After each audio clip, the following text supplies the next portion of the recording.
Hey guys, James MCD Reviews here, and I would like to formally welcome you to MCD Reviews Season 9. I know I've posted a couple videos here and there during my hiatus, but this is where the season truly starts. A couple things I want to get out of the way before we start. As I mentioned a while back, uploads this year are going to be a bit less frequent than last year. One, because I do not want to put myself through the stress of uploading 2 videos a week again. And 2, because in between working on stuff for Season 9, I'm also going to be working on stuff for Season 10, which is next year. So my time is going to be a little bit more evenly balanced out between, Season 9 and Season 10, and taking time to work on production channel projects, and also, taking time to relax so that I don't go insane. In a perfect world, you would see 1 video a week this season, but I don't want to promise anything just in case, so you'll see videos when you see them. Also, one more thing.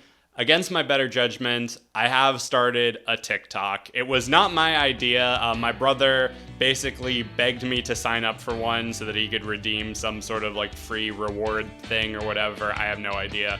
And I figured, well, if I'm gonna have this, I might as well use it. So if you want to follow me on there, it's MCD Reviews, all one word. It's basically gonna be the second home for all of my shorts content, trailer reactions, quick reviews, clips from older videos, stuff like that. Again, most of my focus will be on YouTube, but the TikTok is there if you want to follow it, so I'd greatly appreciate it. But anyway, with all that preamble out of the way, it is time for a Post-Hiatus Ketchup review. We have got a whopping 56 movies to get through in this video. It's gonna be a long one, so stay with me.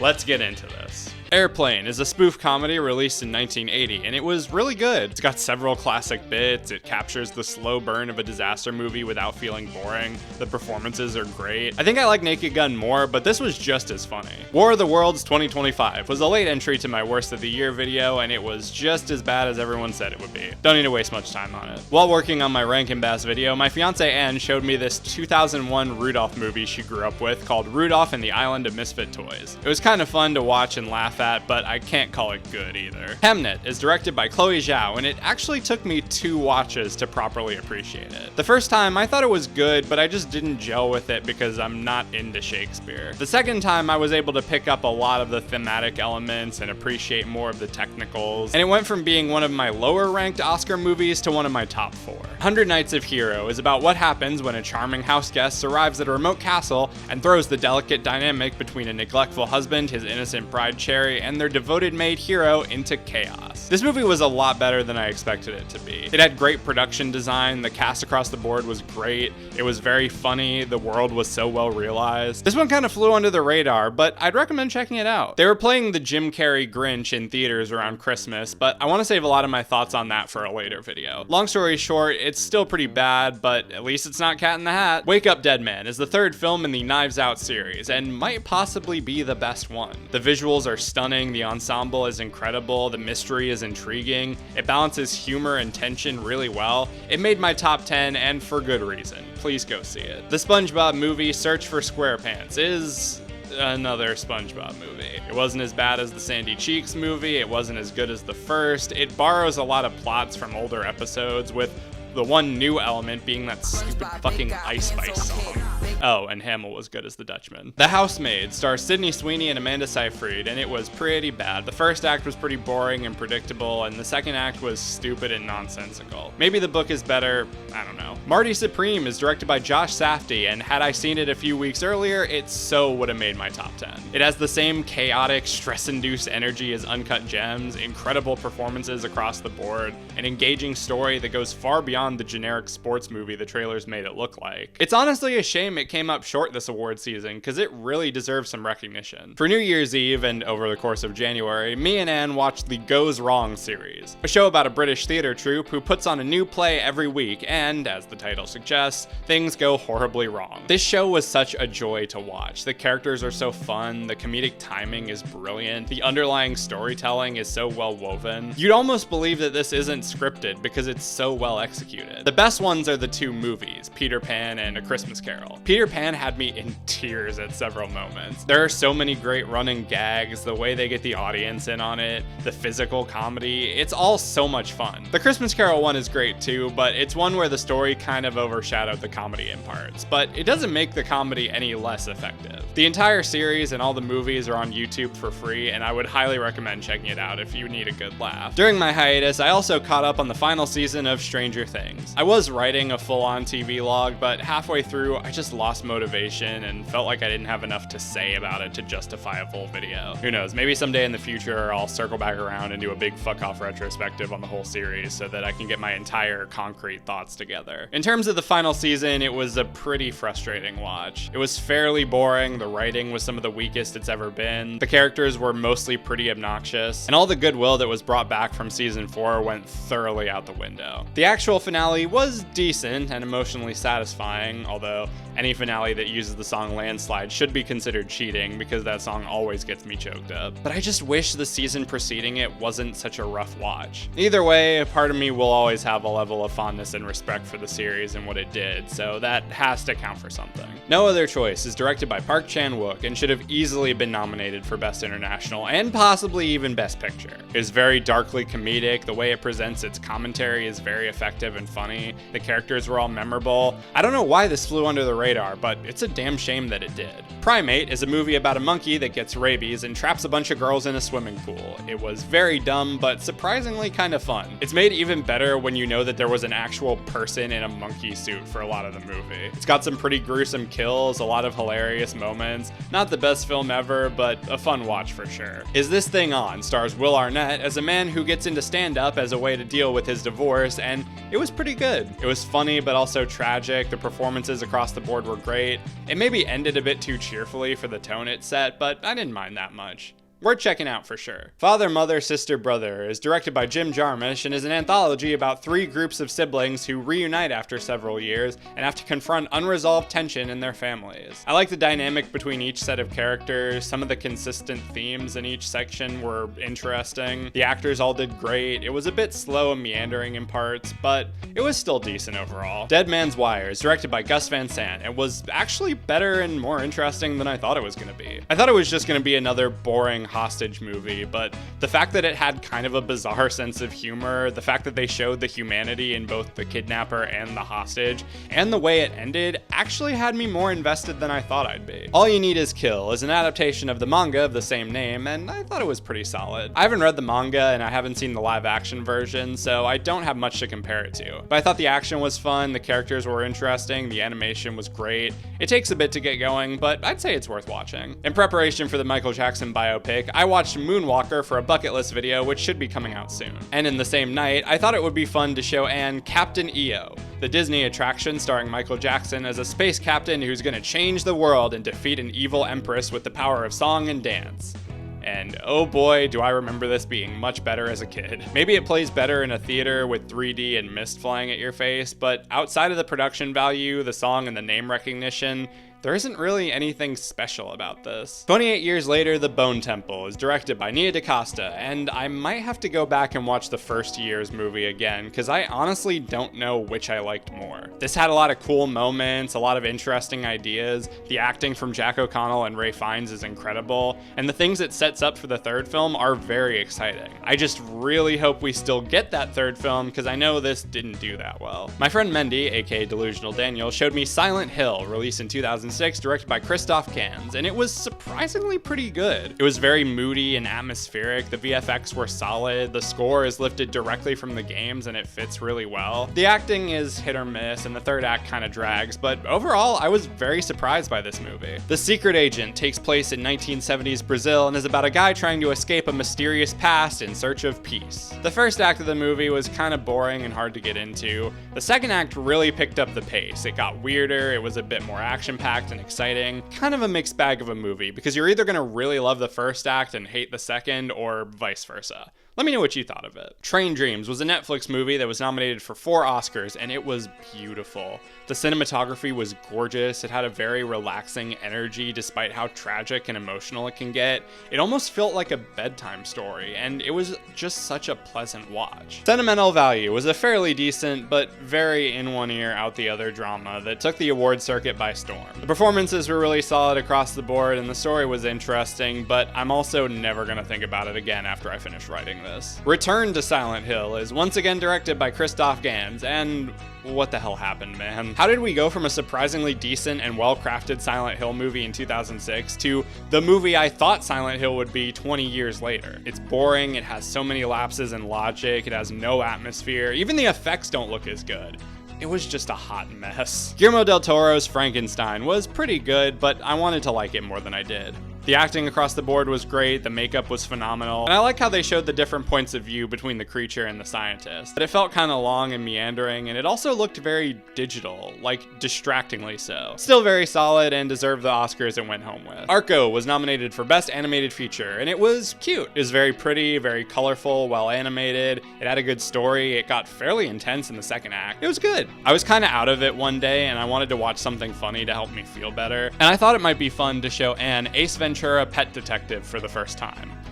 And oh boy, do I remember this being a lot better as a kid. Anne fell asleep in the first 30 minutes, and I was finding most of it fairly boring and not funny until the third act twist, when all goodwill I had went out the window. I respect that this is one of the movies that put Jim Carrey on the map, but good lord, does this movie not hold up. Iron Lung is the independent film adaptation of the popular video game, written, directed, and starring Markiplier. I think the performance and achievement of this movie may have overshadowed the quality a bit, but fortunately, the movie is really good. Definitely a slow burn, and I could see people getting restless in the first half, but when it gets going, it doesn't fucking let up. The film looks incredible, the effects are great, Mark is surprisingly a capable actor. It was really good. Send Help is the newest Sam Raimi movie, and I had a lot of fun with it. It was funny, it was over the top, it was gruesome in parts, it had that Sam Raimi flair that you look for.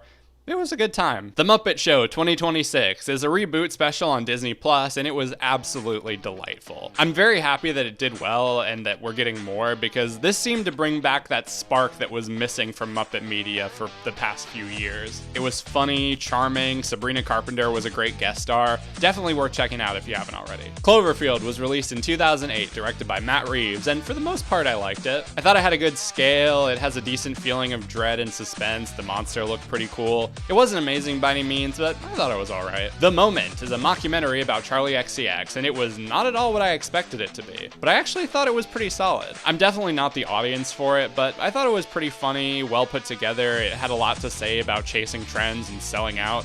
And Charlie proves to be a much better actor than The Weeknd. Those flashing text transitions were pretty obnoxious though. Mercy stars Chris Pratt as a shady cop being put on trial and trying to clear his name, and it was very dumb, and it just gets dumber and dumber as the movie goes on. Luc Besson's Dracula tries to be a remake of Bram Stoker's Dracula, but it fails pretty spectacularly. It's tonally confused, very cartoony, has dodgy effects, and bizarre performances. I would say you could enjoy this ironically, but I just found myself bored. Good Luck, Have Fun, Don't Die was a fucking treat. It takes a fairly overused plot and enhances it with a great sense of humor, colorful characters, creative spins and ideas, and just an overwhelming sense of what the fuck energy to it. One of the best of the year, for sure. Nirvana the band, the show, the movie was arguably even more insane. I'm glad I caught this in theater with a crowd because it was such a fun watch. It wasn't at all what I thought it would be, and to be fair, I don't know what I thought it would be, but I would highly recommend checking this out if you haven't already. I definitely want to check out the show at some point. Goat is the latest movie from Sony Animation, and it was good. It keeps the same frenetic energy, beautiful animation, and unhinged sense of humor as K-pop Demon Hunters, but has a slightly more standard story and structure. Not perfect, but it was still a fun watch. Psycho Killer was so bad that it was honestly kind of hilarious. I almost don't want to say anything about it. You should honestly check this out yourself. How to Make a Killing was pretty good. It had an interesting story, you were invested in the main character. It wasn't as funny as I was expecting it to be, but it was still a solid watch. Wuthering Heights, quote unquote, was pretty lame. Outside of the production design, the soundtrack, and the performances, which were all great, the movie was just way too long, dull as dog shit, and had boring and unlikable characters. I have no idea how this compares to the book, but even taking that out of it, the movie was just an aggravating watch. I mentioned mentioned in a short a while back that I saw all the Oscar-nominated animated shorts, and at the end, AMC showed a bonus short, Iru. This was done by Cartoon Saloon, and honestly should have been nominated because it was really good. It was fun, it was touching, it was beautifully animated, worth seeking out. The Book of Life was released in 2014, and it was great. The animation was beautiful, and the designs were really creative. It was very funny while also being very heartfelt. The voice acting was top-notch, and the music was solid. I had some issues with the way the characters were written and aspects of the love triangle, but I do feel like it could have been a lot more one note, so I'll let it slide. As far as the comparison goes between this and Coco, I think I still like that movie more, but I'd have to rewatch both of them. Scream 7 was bad. Yeah, that's about all I have to say. Scary Movie, no, not that one, was released in 1991, and spoilers for an upcoming video, but it managed to be a better Scary Movie than Scary Movie. I genuinely don't know if this was conceived as a parody, but it could easily be viewed as one. It pokes fun at a lot of slasher tropes, like the cartoonishly horny teens, the scaredy cat virgin, the escaped serial killer. The dialogue is hilarious, and it builds a solid atmosphere, and it flips a lot of those tropes on their heads in a way that I won't dare ruin for you here. Seek this one out if you can. The Bride is easily one of the biggest disappointments of 2026. The movie had a lot of interesting ideas, but it had a rough time stringing them together and executing them in a way that flowed. The actors, particularly Christian Bale, are carrying this as best they can, but it was just very scatterbrained, tonally confused, and just kind of boring. Hoppers was absolutely hilarious. The first half of the movie, I was enjoying it, but I was kind of piecing together what I thought the story was and where it was going to go in my head. Then something happens in the middle of the movie that made me burst out laughing and say, yeah, I have no idea where this is going. On top of being hilarious, it was also very heartfelt and provided a lot of nuance to what could have been a fairly standard story and message. Great to see Pixar making good original stuff again. Reminders of Him is another bullshit YA adaptation, and it was genuinely just a time waster before another movie. Not much to say about it. Slanted is from first-time director Amy Wong, and from the moment I saw the trailer, I was like, oh no. This had all the potential of being really bad and tone deaf, but honestly, I actually liked it. It did a good job setting a tone for itself immediately. I thought the world of the film was hilariously fucked up with all the background gags. It does get you to care about the lead girl and her struggles, and I like how they show her turbulent relationship with her family. I do think they could have gone a little harder on the body horror angle, and I think the ending was a bit abrupt, but other than that, this was a very pleasant surprise. Wolfwalkers was released in 2020, also by Cartoon Saloon, and it was fucking incredible. The animation is gorgeous. I love the design of everything. I love the way the town is laid out. I love how scratchy and imperfect it is, almost like a bedtime story. Speaking of, the story, while predictable, was still very engaging and was just the right amount of dark, but also warm and heartfelt. Similar to Book of Life, I'm not sure if I'd rank this higher than Soul, but it was equally just as great, and I'd love to check out the rest of the studio's work. Shutter Island was released in 2010, directed by Martin Scorsese, and it was pretty good. It's based on a book, and apparently the book is better, but I thought the movie was well done. I was able to suss out the twists pretty easily, and some of the steps getting there were a little clunky, but the film builds a good atmosphere, it has really good performances and great cinematography, and it was overall a solid watch. Project Hail Mary is the new space adventure starring Ryan Gosling, and I would really love to see this movie again. One, because I was pretty tired and hungover when I saw it, so I was nodding off in a few spots, and two, because it was really damn good. I loved the energy and the humor that Lord and Miller brought to this movie. It was funny without ever feeling like overkill, and it managed to balance out the humor with some genuinely intense and heartwarming scenes. Undertone is about two people producing a horror podcast that investigate these strange audio recordings linked to a grisly murder. This was actually better than I thought it would be. The last 15 minutes gets kind of silly, but the rest of the movie built a nice creepy atmosphere. The cinematography was really chilling, the sound design was well done, and it embraced more of a quiet build-up. I almost think this would have worked better as a 40-minute analog horror short than a full movie, but it was still pretty decent. Ready or Not, Here I Come is the sequel to the 2019 horror comedy that was actually better than I thought it would be. I thought it worked best as a standalone, but the sequel we got was fine. It was still very funny and fucked up, but it kind of pushes the believability of the world, it overcomplicates things with the rules, and it loses a lot of what made the first film such a surprise, which was its simplicity. Samara Weaving and Catherine Newton are acting their asses off, but I really did not give a shit about their relationship. It's a fine movie, but it really didn't need to exist. Just stick with the first film. And finally, The AI Doc, or How I Became an Apocalyptimist, is a terrifying but fascinating documentary. It talks about the onslaught of AI, both the benefits and dangers it poses to our world, with the crux of the movie centering around the filmmaker learning him and his wife are expecting, and the anxiety of bringing a child into a world with AI on the rise. This movie said a lot, but I feel like it could have said more. It seemed more focused, understandably so, on the emotions that have come with AI over the ethics. Hell, I'm surprised he didn't touch on AI usage in film.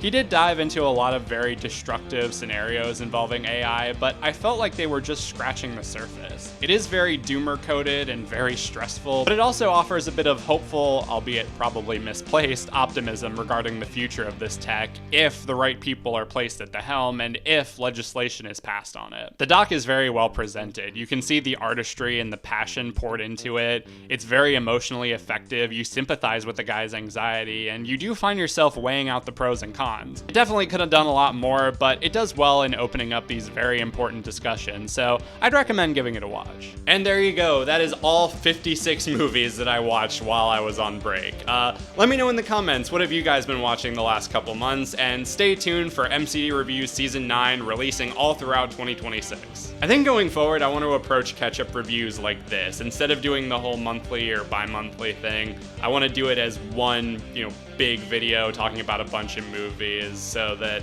it gives me more time to see a lot of stuff, and it gives me time to work on projects that I'm actually excited and passionate about, because these things are fun, but fuck me, are they tedious to edit. But yeah, thank you guys for watching. Be sure to like, subscribe, ring the notification bell so you can stay updated when I'm posting. Follow me on all my social medias, subscribe to my main channel. Everything you need to know will be in the description. Thank you guys again for watching, and see you later.